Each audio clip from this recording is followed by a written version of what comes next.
Welcome and thank you for joining me. I'm Jerry Oginski, a medical malpractice and personal injury trial lawyer practicing law here in the state of New York. Today's topic is a medical malpractice victim's guide to obtaining compensation in New York.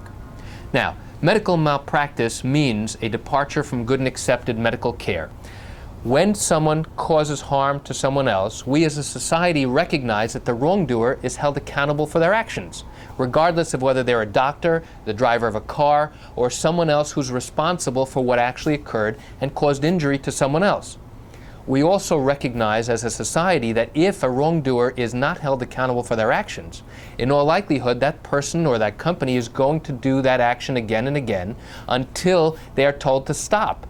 And the only way to get them to stop in our society really is to hold them accountable and to make them responsible financially for the injuries and the harm that they have caused. Compensation is not a handout. It's not asking for sympathy. It is not a winning lottery ticket. Compensation is an obligation to pay back something that is owed. How then does an injured victim get compensation in the state of New York? Well, the first step that an injured victim has to take is to go to an experienced medical malpractice attorney to evaluate your potential case. They've got to obtain your records, they have to review the records, and once you have confirmation that there were departures from good care that caused injury and that the injury is significant and permanent, only then can you proceed forward with a case.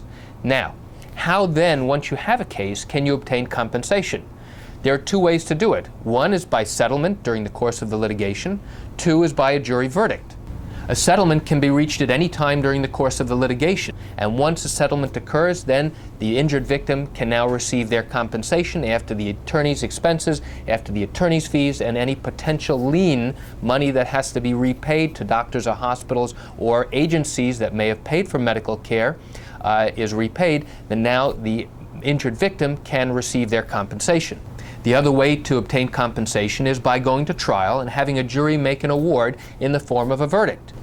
The various parts of compensation include pain and suffering from the time of the malpractice up until the time of trial, which is known as past pain and suffering, and from the time of the trial for the foreseeable future, up until the remainder of your life. That's known as future pain and suffering. In addition, now we go to the economic loss, the financial loss that you've suffered. We look to see what the economic loss, whether you had lost wages and lost income from the time of the malpractice up until the time of trial. And we also look to see what you will lose in the future in terms of an inability to work or a diminished ability to earn the type of income that you were earning before. So now we have a number of different elements of damages, compensation, that you are able to recover as a result of your injuries. In addition to your lost income and your lost future income, we also look to get you compensated for the medical expenses that you incurred and any hospital bills as well. And that's it for today's topic on a medical malpractice victim's guide to obtaining compensation in the state of New York. I'm Jerry Oginski. Thank you for joining me. Have a great day.